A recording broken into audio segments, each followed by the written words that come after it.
أبطال ثالثة ثانوي، يلا نحل مع بعض النموذج الاسترشادي التالي. السلام عليكم ورحمة الله وبركاته. أبطال ثالثة ثانوي في كل مكان، يا رب تكونوا بخير إن شاء الله. كنا نزلنا لحضرتك النموذج الأول في المعاصر والنموذج الأول الاسترشادي، ده بالنسبة لفرع البحثة. يلا مع بعض نروح برضو مكملين معاك. زي ما قلت لك أنا مش هسيبك لحد ليلة الامتحان، كل يوم هنزل لك استرشادي، هم 10 نماذج بحتة و10 تطبيقية، كذلك نماذج المعاصر بحتة وتطبيقية. يلا بقى زي ما عودتك كده، كشكولك وحاجتك معاك، وبسم الله نتوكل على الله ويلا بينا نبدأ مع بعض. ده النموذج الاسترشادي الثاني لفرع البحث. نبدأ مع بعض كده. أول سؤال بسم الله. أول سؤال بيقول لحضرتك إن العدد المركب الأول عين واحد على الصورة الجبرية أهو 2 زائد 2 جذر 3 ت، وعين 2 على الصورة برضو الجبرية سالب 3 ناقص 3 جذر 3 ت. فهو عايز السعة الأساسية بس العين واحد زائد عين 2. يبقى أنا المفروض هعمل إيه الأول؟ هجمعهم الأول. يبقى أنا هقول له كده بسم الله، عين واحد زائد عين 2 الكلام ده كله بيساوي،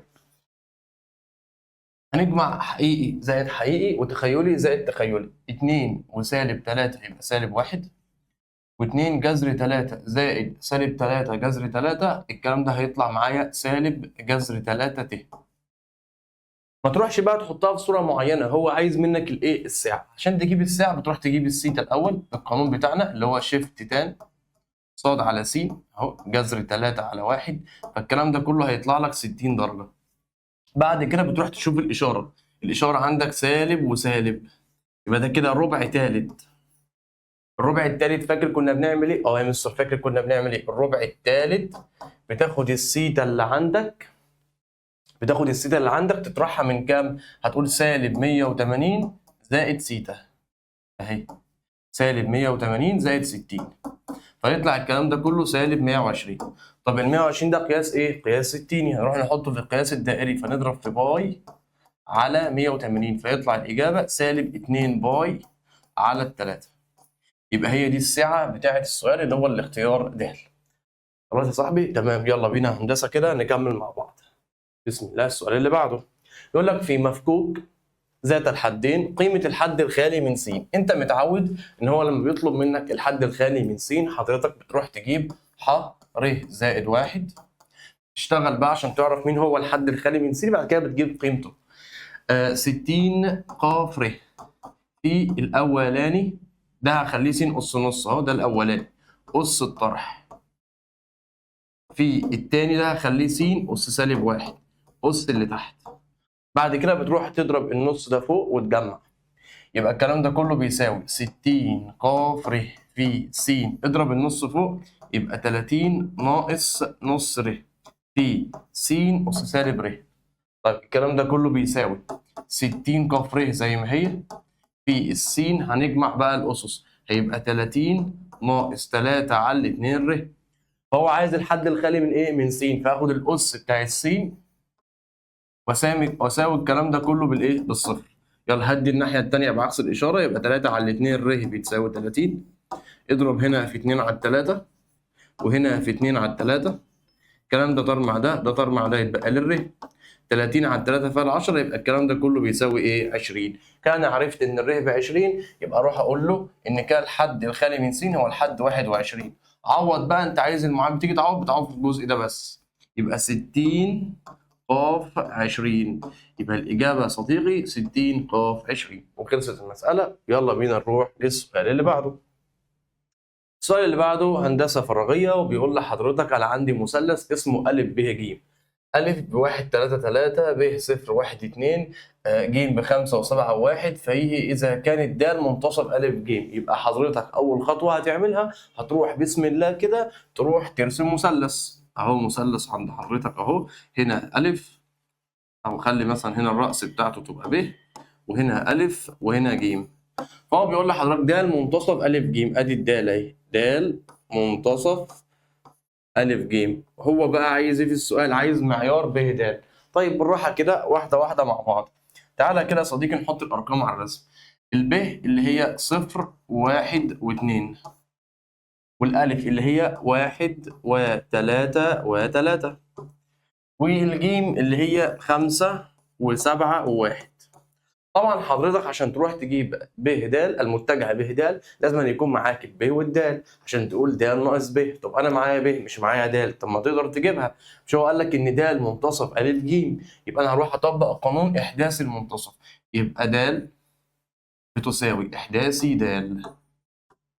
احداثي د هيساوي مجموع السينات على 2 مجموع الصادات على 2 مجموع العينات على 2. اجمع سينات يبقى 1 زائد 5 على 2.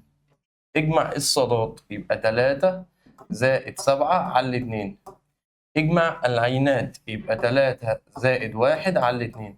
يبقى الناتج يا صاحبي دي 6 على 2 فيها 3، دي 10 على 2 فيها 5، دي 4 على 2 فيها 2. كده حضرتك جبت الدال، كلام زي الفل. تعال نحطها على الرسمه بقى. يبقى احنا كده جبنا الدال بكام؟ جبنا الدال ب 3 و5 و2، دي 5. طيب هو عايز مني ايه؟ هو عايز مني متجه ب د، فانا هروح اجيب المتجه ب د الاول. المتجه ب د بيساوي د ناقص ب. الدال عندك اهي ب 3 و5 و2، اطرح منها ب اللي هي 0 و1 و2، فيطلع ان ب المتجه ب د بيساوي، يلا نطرح مع بعض، 3 شيل منهم 0 3، 5 شيل منهم 1 4، و2 ناقص 2 0. طب الكلام ده كله مش هو المطلوب، هو عايز مني ايه بقى في الاخر؟ هو عايز مني معيار ب د. اي معيار في الدنيا بيساوي جذر مركبه السين تربيع زائد الصاد تربيع زائد العين تربيع. ربع دي تبقى 9، ربع دي تبقى 16، وكده كده الصفر مربعه صفر. الكلام ده كله بجذر 25 اللي هو ب5. يبقى الاجابه يا صديقي 5. كلام زي الفل. خطوات اهي بالتفصيل، ما سبتلكش تفصيله قد كده الا وذكرتها لك في الحل. يلا بينا بسم الله على السؤال اللي بعده. السؤال الرابع بيقول لك هتقرا السؤال كويس جدا، اهم حاجه عشان تعرف تفكر صح. الراجل بيقول لك ان اذا كان 2 ص مضروبه في ه اس س بتساوي 3 ه اس 2، فهو عايز د ص على د س. د ص على د س دي يا صديقي معناها عندك المشتقه الاولى. يبقى انا هروح اقول له ان 2 ص ه اس س بتساوي 3 ه تربيع بالاشتقاق. الكلام ده كله بالنسبه لسين. يبقى انت اشتق الكلام ده كله بالنسبه لسين. ركز، دي مشتقة حاصل ضرب دالتين، واللي بعد اللي يساوي ده ثابت فاشتقاقه بصفر. ركز. يبقى هنقول الاولى في مشتقة الثانيه اللي هي ه اس س زائد الثانيه في مشتقة الاولى اللي هي 2 في ص شرطه. الكلام ده كله بيساوي صفر عشان ده ثابت، واشتقاق اي ثابت بصفر. طيب هو عايز مننا ايه؟ هو عايز د ص على د س، يعني انا عايز دي في طرف، كلام زي الفل. يبقى ص شرطه اللي هي د ص على د س هتساوي، هودي دول كده الناحيه الثانيه بعكس الاشاره واقسمهم على ه اس س في 2. يعني من الاخر هيبقى الاجابه كده اهو 2 ص ه اس س على ه اس س. الكلام ده كله مضروب في 2. يلا اختصر كده، دي هتطير مع دي والاثنين هتطير مع الاثنين، يبقى كده اصبحت ان ص شرطه هي ص. يبقى الاجابه الصحيحه يا صديقي ص. وخلصت المساله. ويلا بينا نشوف السؤال اللي بعده. السؤال اللي بعده سؤال تكامل. كلام جميل. عشان تكامل بقى زي ما قلت لك وعلمتك ان احنا لما نشرح لحضرتك سواء نماذج المعاصر او الاسترشادي، احنا بنمسك السؤال نجيبه لك من الاول. حضرتك اول حاجه عشان تكامل اي داله مثلثيه لازم حضرتك تكون حاطط في دماغك القواعد بتاعتها. ايه هي القواعد بتاعتها؟ لو في رقم جنب الزاويه بتقسمه عليها. يعني مثلا لو في جنب الزاويه 2 يبقى بتقسم على المشتق. بمثال، يعني انت مثلا لو عندك جتا 2 س وعايز تكملها، فدي تكاملها 1 على 2 وتكامل الجتا جا. خلاص، ما تنساش بقى الخطوة اللي هي قدام دي عشان في بعض الطلبة بتنساها. تمام؟ طيب حاجة كمان، حضرتك عشان تحل السؤال لازم أن تكون حافظ القواعد بتاعة السنين اللي فاتت، لأن هو لازم أن يجيب لك في الامتحان حاجة من السنة اللي فاتت. زي السؤال الجميل ده، 1 زائد ظ تربيع، أنت عارف إن هي بقى تربيع المفروض مضروبة في جتا تربيع س. الكلام ده كله بالنسبة لس. لو أنت مركز دي دالة في مقلوبها، دي الدالة ودي مقلوبها، مش القا مقلوب الجتا. أي دالة في مقلوبها بواحد يبقى التكامل أصبح تكامل واحد بالنسبة لس، وتكامل الواحد بس زائد ثابت. هو حاطط الثابت يبقى الإجابة بتاعتي س. بس خلصت المسألة. كلام زي الفل. السؤال اللي بعده يقول لك انا عايز قياس الزاويه. طيب ركز بقى، احنا اتفقنا لما جيت حليت لك النموذج الاول معاصر قبل كده، او لما جينا راجعنا مع بعض قبل كده سواء استرشادي اول او ايا كان، احنا اتفقنا لما يطلب منك زاويه بين مستقيم ومستقيم ومستوى ومستوى، حضرتك بتشتغل عادي وبتختار الاجابه اللي بتطلع. اما لما يقول لك انا عايز الزاويه بين مستقيم ومستوى، فحضرتك بعد ما بتجيب الزاويه بتروح تطرحها من 90. اتفقنا؟ تمام. حضرتك القانون بيقول جتا سيتا بتساوي مقياس هاء دوت النون ضرب قياسي على معيار الهاء في معيار النون. طيب فانت حضرتك مطالب تجيب الهاء والنون. بسيطه، الهاء هو متجه الاتجاه لمعادله المستقيم اللي هو 9 و4 وسالب 2، والنون هو المتجه العمودي للمستوى اللي هو معاملات الرموز اللي هي 3 و4 و5. كلام زي الفل. يلا بقى روح اضرب الكلام ده ضرب قياسي وهات معيار كل واحد فيهم. يبقى جتا سيتا بتساوي، يلا نضرب مع بعض كده. ما تنساش المقياس فوق، 9 في 3 ب 27، الكلام ده زائد 4 في 4 ب 16، الكلام ده زائد سالب 2 في 5 سالب 10. على معيار بقى كل واحدة فيهم، لأن احنا قلنا المعيار ده تربيع ده تربيع ده تربيع. تربيع التسعة 81 زائد الكلام ده 16 زائد 4. تربيع التلاتة 9، تربيع الأربعة 16، تربيع الخمسة 25. أنا ماشي معاك خطوة خطوة أهو، ركز معايا الله يكرمك. حط بقى الهيصة دي كلها على الآلة مرة واحدة ونشوف الكسر اللي هيطلع كام. بسم الله. اكتب معايا، يلا امسك الآلة واكتب معايا. 27 زائد 16 ده في البسط ناقص 10. المقام في الجذر الأولاني 81 زائد 16 زائد 4. هنطلع بره الجذر في جذر كمان اللي هو 9 زائد 16 زائد 25. الكلام ده كله يا صديقي طلع معانا ب 46 من 100. كلام جميل. هات لي بقى شيفت كوزين للكلام ده، شيفت كوزين انصر، فيطلع الناتج 62 و3. يبقى كده السيتا بتساوي 62. لو عايزين بقى نكتبها بالتقدير ال 60، 62 درجة و19 دقيقة. نخليها 20 بقى عشان اللي بعدها رقم بيزود، او 62 درجة وخلاص. هو بقى احنا اتفقنا ان احنا عشان نجيب الزاوية بين المستقيم والمستوى، فاحنا اتفقنا ان احنا هنروح نطرح دي من 90. طيب تعالى كده تاني واحدة واحدة. احنا اتفقنا ان الهاء اهي 9 4 سالب 2، والنون اهي 3 4 5. تمام.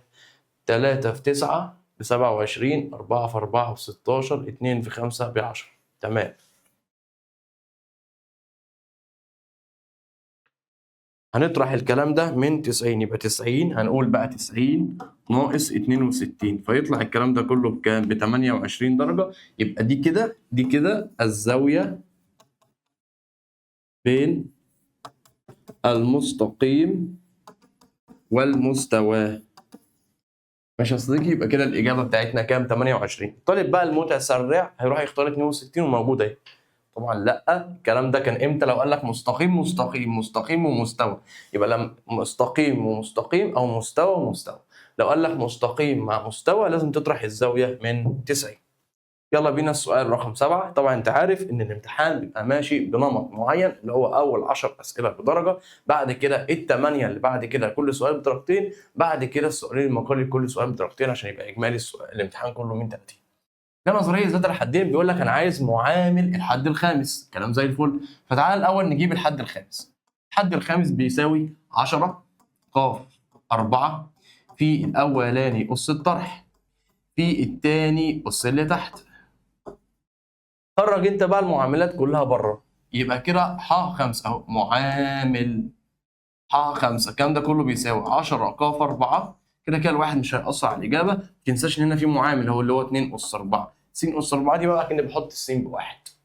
خلاص، ده كده المعامل بتاع حضرتك. يعني الكلام ده كله 2 أس 4 ب 16 ق 4. يبقى هي الإجابة بتاعتنا 16 في 10 ق 4 اللي هي الإجابة د. يلا بينا على السؤال اللي بعده. السؤال اللي بعده سؤال تكامل.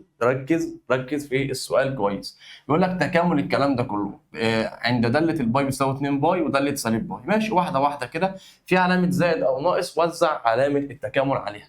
يبقى كده دالة س بتساوي تكامل الواحد بالنسبة لس زائد تكامل جتا 2 س بالنسبة لس. يبقى كده دالة س بتساوي تكامل الواحد هيبقى س زائد التكامل بتاع ده هيبقى نص جا 2 س. الكلام ده كله زائد ثابت، ما تنساش الثابت. يلا بقى نروح نجيب قيمة الثابت من المعطى اللي مديهولك. يبقى هنحط دالة الباي اهو، دالة باي بكام؟ دالة الباي ب 2 باي. الكلام ده كله بيساوي شيل كل س يلا وحط باي. باي دي اللي هي 180 في الزاوية، لكن في السين هنا تنزل باي زي ما هي اهي. يبقى باي زائد نص جا 2 باي. الكلام ده كله زائد الثابت دي كده الزاوية. الكلام ده بصفر، ده الحتة دي كده بصفر. ودي بقى الباي الناحية دي، يبقى كده الثابت هيساوي 2 باي ناقص باي. يبقى كده الثابت بتاع حضرتك هيطلع بباي. هات لي بقى دالة س، عوض بقى عن الثابت هنا عشان تجيب لي دالة س. يبقى دالة س بتساوي س زائد نص جا 2 س زائد باي. دي الدالة بتاعت حضرتك. كده احنا جبنا الدالة. يطلب اللي يطلبه ما يهمنيش بقى. هو عايز نعوض بايه؟ عايز نعوض بسالب باي. يلا شيل كل س وحط سالب باي.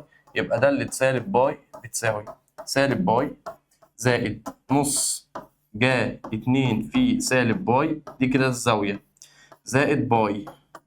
زي الشاطر احنا قلنا دي بصفر ودي هتطير مع دي، يبقى الإجابة يا صديقي في الآخر طلعت بصفر. يبقى الإجابة صفر. يلا بينا على السؤال اللي بعده. السؤال ده انا قلت لك اهميته، وهو وسؤال المساحه تحت المنحنى. سؤال مهم جدا. بيقول لك عايز حجم الجسم الناشئ من الدوران. بعد حذف اجزاء من المنهج عند حضرتك وخدت انت الجزء الجديد بتاع الرياضه، بقى السؤال بتاع الحجم سؤال سهل جدا. هو قانون بتعوض اهو، باي هنا س واحد س 2 ص تربيع بالنسبه لص بالنسبه لس. يلا بس عوض في القانون والموضوع خلص. يبقى باي التكامل عندك بقى من س واحد لس 2، هو مديك اهو س واحد س 2، يبقى انا كده هكمل من صفر لايه؟ لواحد.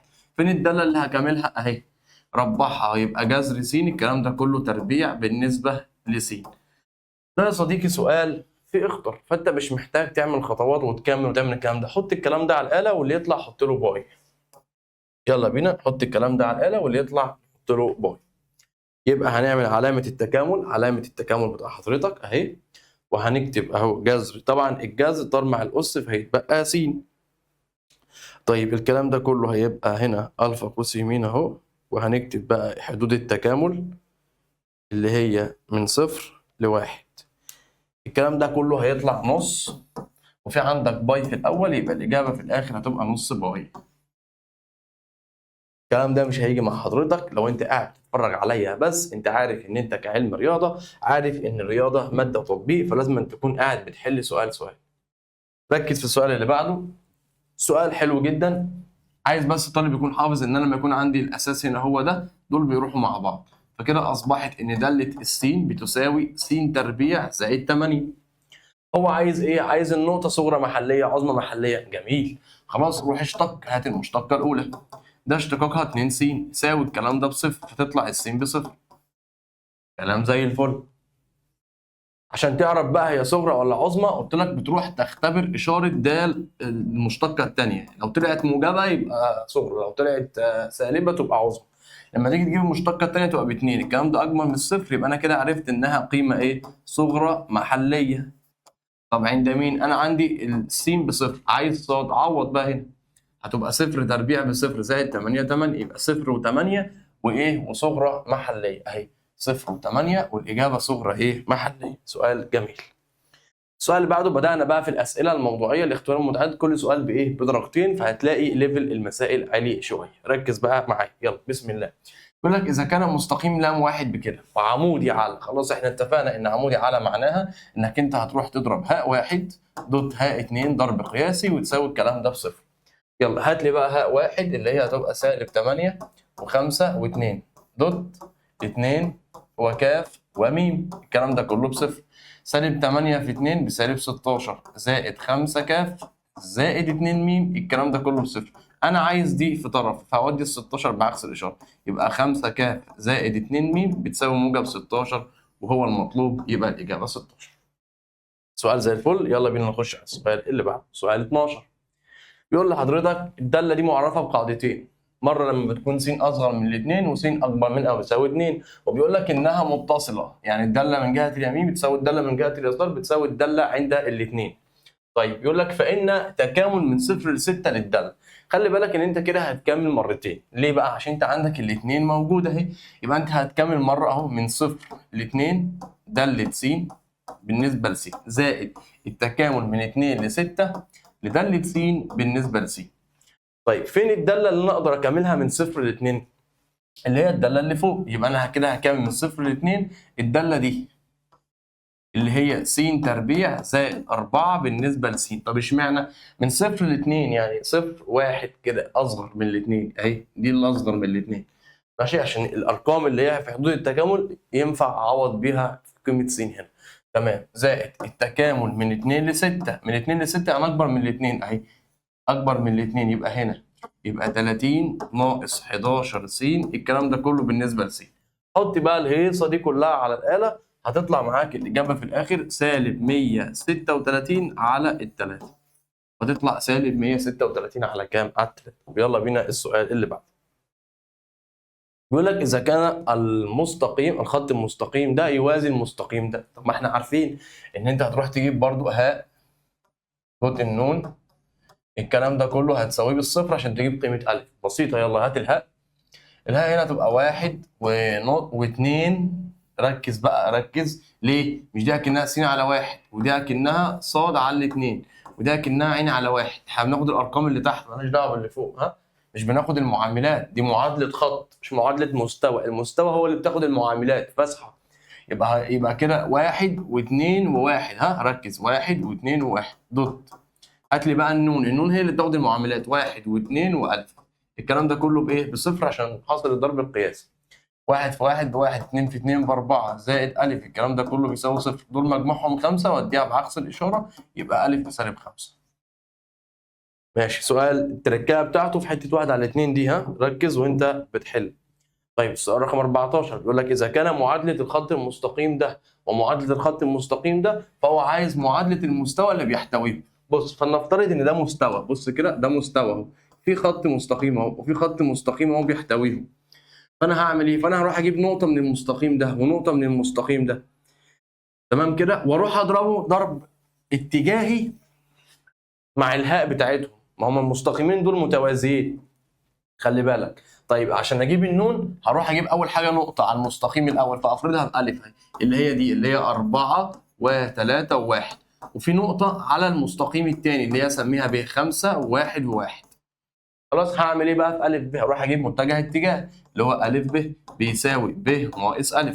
يلا اطرح معايا ب ناقص أ. 5 ناقص 4 1، 1 ناقص 3 سالب 2، 1 ناقص 1 0. كده أنت جبت المتجه أ ب. هات لي بقى هاء، الهاء بقى هات لي يا إما الهاء دي يا إما الهاء دي، مش هتفرق، ما هما الاثنين في الآخر إيه؟ واحد، مش هتفرق.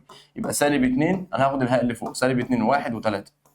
خلاص، وهتعمل ايه بقى؟ هتروح تجيب النون. طب اجيب النون منين؟ هتضرب الهاء ضرب اتجاهي مع المتجه أ ب، الضرب الاتجاهي اللي هو ده، لو بتكتب هنا س ص ع، وبتحط هنا ارقام هاء وهنا ارقام المتجه أ ب. ارقام الهاء اللي هي سالب 2 1 3، المتجه أ ب اللي هي 1 سالب 2 0، وبنحط هنا موجب سالب موجب. عشان بقى تبقى سريع في حل السؤال، جهز مسألتك اهو، ده هيبقى في اتجاه س، وده اللي هيطلع من هنا يبقى في اتجاه ص، واللي هيطلع من هنا يبقى في اتجاه العين. تمام، احنا بنعمل ايه؟ بنلغي صف وعمود. لما نلغي الصف ده والعمود ده، 1 في صفر بصفر، ناقص 3 في سالب 2 بسالب 6 يبقى موجب 6. بعد كده هنلغي الصف ده والعمود اللي في النص، سالب 2 في صفر بصفر، ناقص 1 في 3 ب3. بعد كده نلغي الصف والعمود، سالب 2 في سالب 2 ب4 ناقص 1. تمام، الكلام ده كله بيساوي 6 دي مركبة س، وموجب 3 دي مركبة الصاد، ودي موجب 3 مركبة العين. يبقى كده أصبحت النون بتساوي 6 و3 و3. هو عايز بقى معادلة المستوى، كلام جميل. فهتروح تقول له قانون ر دوت النون بيساوي أ دوت النون، الر اللي احنا بنسميها س وصاد وعين، والنون اللي احنا اتحدنا وجبناها مع بعض اهي اللي هي 6 و3 و3، والنقطة أ، خد مثلا نقطة أ أو نقطة ب، ناخد النقطة أ اللي هي 4، على فكرة من حقك تختار دي أو دي والاثنين هيطلعوا نفس الناتج، 4 و3 و1 دوت النون اللي هي 6 و3 و3. الكلام ده كله بيساوي، ركز بقى معايا، ها، هيبقى 6 س زائد 3 ص زائد 3 عين. ده ضرب دول، الكلام ده كله بيساوي 4 في 6 ب24 زائد 3 9 زائد 3، الكلام ده كله بيساوي كام؟ 24 و9 يبقى كده 33 تبقى 36. هنعمل ايه بقى؟ ممكن نقسم على التلاتة اهو، اقسم هنا على التلاتة وهنا على التلاتة وهنا على التلاتة وهنا على التلاتة، فهتبقى معادلة المستوى 2 س زائد ص زائد ع، الكلام ده كله 36 على 3 فيها ال 12. دور بقى على الشكل ده في الاختيارات، هتلاقي يا صديقي الإجابة ج. سؤال محترم، سؤال مهم، سؤال جميل جدا جدا جدا. السؤال اللي بعده، السؤال اللي بعده سؤال 15 بيقول لحضرتك انا عندي السين داله في العين والصاد داله في العين، ده اسمه الاشتقاق البارامتري. المساله دي ليها حلين، انا هحل لك بحل وهستنى منك الحل الثاني، او هقول لك انا الحل الثاني هقول لك الحلين، يلا مش مشكله، ركز بس معايا. الحل الاولاني انك هتروح تشتق عادي بالطريقه اللي انت عارفها، اللي هو راح اجيب داله س على دال عين. اشتق، يلا ما تنساش تضرب في مشتقه الزاويه، مشتقه الجا جتا يبقى 2 جتا 2 عين. بعد كده هنروح نشتق دي د ص على د عين. اشتق دي بتضرب في مشتقة الزاوية، مشتقة الجتا سالب جا يبقى سالب 2 جا 2 عين. هو عايز ايه بقى في السؤال؟ عايز المشتقة الثانية، عادي ما يهمكش، هات المشتقة الأولى بس الأول. د ص على د س بتساوي د ص على د عين في د عين على د س. وقلت لك قبل كده عشان تتأكد إن أنت ماشي صح أكنك طيرت دي مع دي فيتبقى د ص على د س. تمام، يلا بينا. د ص على د عين اللي هي سالب 2 جا 2 عين، الكلام ده كله هيبقى مضروب في مقلوب ده يعني مقسوم 2 جتا 2 عين، فدي هتطير مع دي فهيتبقى لك سالب جا على جتا بيدي ظا. دي كده المشتقة الأولى، مش هو ده اللي هو عايزه، هو عايز المشتقة الثانية. هات المشتقة الثانية للإجابة اللي طلعت. مشتقة الظا ق تربيع، وما تنساش تضرب في مشتقة الزاوية. هو عايز الكلام ده كله عند عين بباي على الاثنين، باي على الاثنين يعني كام؟ يعني 90 درجة، يبقى الكلام ده كله بيساوي سالب 2 في ق تربيع. 2 في 90 يعني 180. تعالى بقى نحسب دي كده بالآلة. القا بتتكتب على الآلة 1 على كوزين، ماشي، ما هي كوزين 180 بسالب 1، لما تيجي تتربع هتبقى 1 في السالب 2 تبقى الكلام ده كله بسالب 2، يبقى الإجابة يا صديقي سالب 2، وده كان حل لذيذ وسهل. في بقى حل آخر هقوله لحضرتك حالا أهو، نفس المسألة لو أنت مركز وجيت ربعت س، حل آخر أهو، حل آخر لنفس السؤال، نفس السؤال أهو، حل آخر. بدل ما انزل تحت فمش هكتبه لك في الجزء ده، ماشي، هكتبه لك فوق الحل الآخر. بص الحل الآخر للسؤال ده، قال لك إيه رأيك ما تكتب س تربيع زائد ص تربيع، ربع دول مش جا تربيع زائد جا تربيع بواحد، اشتق بقى الكلام ده بالنسبة لس مرتين يطلع لك المشتقة الثانية على طول. خدت بالك؟ أنا استغليت العلاقة ما بين س وص، يبقى اشتقاق ده بالنسبة لس هيبقى 2 س زائد 2 ص، ص شرطة، الكلام ده كله بصفر. هات لي ص شرطة اللي هي د ص على د س في طرف، فهتبقى 2 سالب 2 س على 2 ص، فهتروح فهيطلع لك في الاخر سالب س على ص. صح الكلام ده ولا لا؟ مظبوط. اشتق بقى ده كمان مره بس وهتبقى المساله خلصت وعوض والموضوع انتهى. دي لما تيجي تشتقها اشتقها خارج اسم عشان تيجي معاك، يا اما طلع الصاد فوق واشتقها حاصل ضرب، انت حر. خارج اسم حلو. المقام تربيع، بعد كده المقام فيه مشتقة البسط ناقص البسط هيبقى زائد في مشتقة المقام اللي هي ص شرط. ماشي، خليك معايا كده واحدة واحدة. ده حل آخر مش هيعجبك، اعتمد الحل الأولاني. ص في سالب 1 بسالب ص زائد س، الكلام ده كله على ص تربيع مضروب بقى في ايه بقى؟ ركز بقى معايا كده. أنا هشيل الصاد شرطة واحط مكانها الاجابه بتاعتها اللي هي هتبقى سالب س على ص. كلام زي الفل، كلام زي الفل. ممكن بقى تسيب المساله زي ما هي كده وانت معاك عين، فتروح تعوض هنا عن عين وعن عين فتجيب س وصاد وتعوض بيهم، خلص الموضوع. فهتبقى س بتساوي جا 2 في 90. 2 في 90 بكام؟ 180. شوف ساين 180 بكام؟ ساين 180 بصفر، يبقى كده انا عرفت ان السين بصفر. صاد بقى هتبقى جاتا 180 اللي هي بسالب 1 بس. روح عوض بقى عن الصاد والسين، خلاص ما المساله كلها فيها صاد وسين، عوض اهو. يبقى سالب وهنا سالب يبقى موجب 1 زائد السين بايه؟ السين بصفر، يبقى كل ده كده هيبقى بصفر. صاد تربيع يبقى سالب 1 تربيع فهيطلع الإجابة في الآخر إيه؟ واحد. ماشي يا شباب، هو كده الحل ده كده بإيه؟ بواحد. الحل التاني اللي فوق ده كده الحل الآخر. الحل التاني كان فيه بس بعض الخطأ، وأنت كده بتعوض وابقى راجعه تاني، هيبقى الإجابة برضو واحد، هيبقى الإجابة الصح كده يا شباب. المفروض تبقى الإجابة إيه؟ واحد، دي الإجابة الصح. طيب تعال نشوف السؤال اللي بعده. السؤال اللي بعده سؤال رقم 16. خلي بالك السؤال رقم 16 في عندك هنا مقياس، يبقى لازم تروح تعرف المقياس الأول. هو المقياس بيتعرف بإيه؟ المقياس بيتعرف كده، مرة س مرة سالب س، ده لما تكون السين أكبر من أو تساوي صفر، وهنا لما تكون السين أصغر من الصفر. ده تعريف المقياس. طيب خلي بالك بقى، هو بيقول لك هنا إيه؟ السين تنتمي من 1 ل 4. من 1 ل 4 هنا ما فيش سالب، يبقى الحتة دي كده مرفوضة. يبقى الجزء بتاع التعريف ده مرفوض. يعني في الآخر كده دالة س هتبقى كده س ناقص 4 واخد الموجب بتاع السين، يعني اخد السين دي بس. طب لو مثلا ما كانتش مرفوضه كنت تحل مساله مرتين، مره بدي ومره بدي، كنت اشتق مرتين يعني.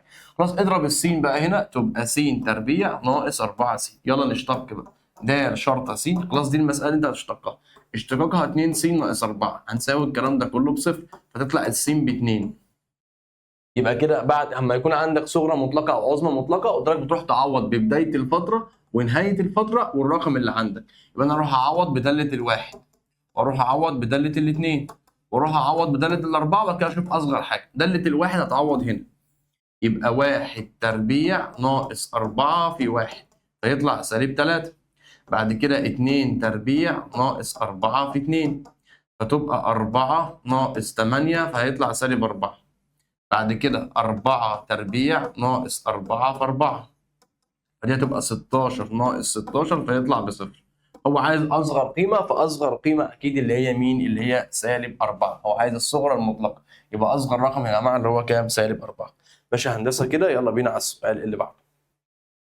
سؤال 17 يقول لك بنظريه ذات الحدين اللي قدامك دي، حسب قوه س التصاعديه اذا كان معامل الحد الثالث. يبقى انا هروح اجيب الحد الثالث واجيب المعامل بتاعه. يلا الحد الثالث هيبقى 10 ق في 2 في الاولاني قص الطرح في الثاني قص اللي تحت.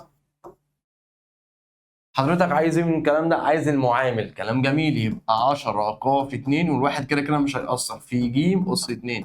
الكلام ده كله بيساوي 180. تعالى بقى نعملها كلها كده في خطوه واحده. مش انت عشان تتخلص من التربيع هتحط جذر، بس ما تنساش الموجب والسالب، ولما تيجي تتخلص من الضرب هتوديه بالقسمه، يبقى 180 على 10 ق في 2. حط الهيصه دي كلها على الآلة فتطلع معاك موجب وسالب 2. بس كده. 180 على 10 ق في 2 دول ب4، جذر الاربعه ب 2، موجب وسالب 2. بس خلصت المساله. سؤال رقم 18